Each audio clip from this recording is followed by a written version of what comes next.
Welcome to the FAQ Shack, where we tackle your most pressing questions head-on. Today's topic comes directly from a listener, Alex, who asked us to talk about cannabis withdrawal. And hey, if you've got a topic you want us to break down, make sure to leave it in the comments below. We love hearing from you. This is such a fantastic and honestly a very common question, Alex. That fear of the unknown can be a huge roadblock. So let's dive into this together. We're going to break down the science behind cannabis withdrawal and hopefully make the whole idea a lot less intimidating. So, first things first, it's really important to know that cannabis withdrawal is a recognized clinical syndrome. This is not just all in your head. It's a very real physiological process your body goes through as it readjusts to life without THC. And it is super common. Research shows that about 47%, so we're talking nearly half, of all regular cannabis users experience withdrawal symptoms when they stop.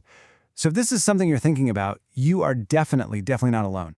This whole thing is so well documented, it's actually included in the DSM-5, which is kind of the official manual for mental health disorders.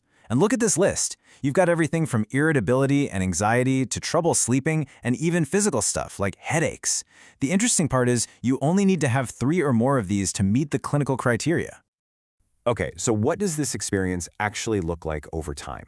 Let's get into the timeline, because this part is actually pretty predictable, and knowing what's coming can make all the difference.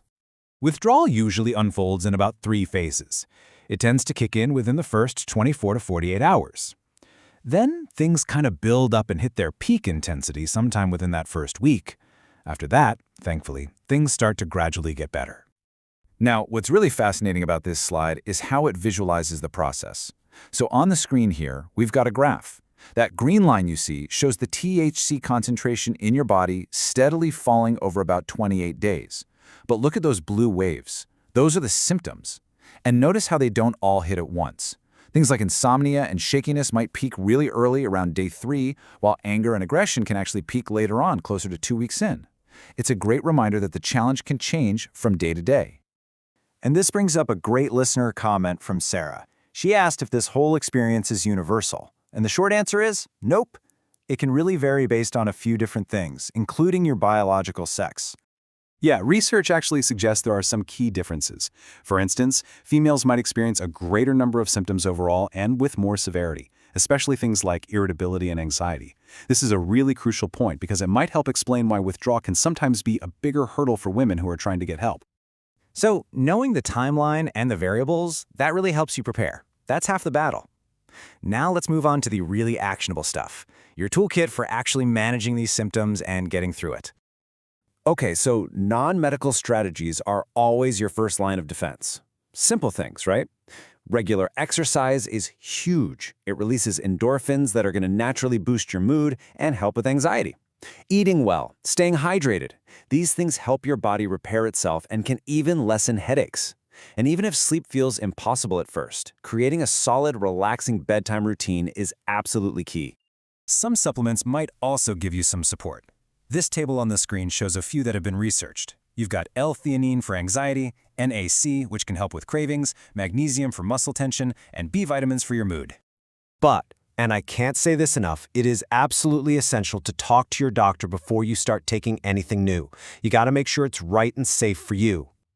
So, while all these coping strategies are powerful, the biggest risk during withdrawal is relapse. And that is where professional support can be a total game changer. You really don't have to do it alone.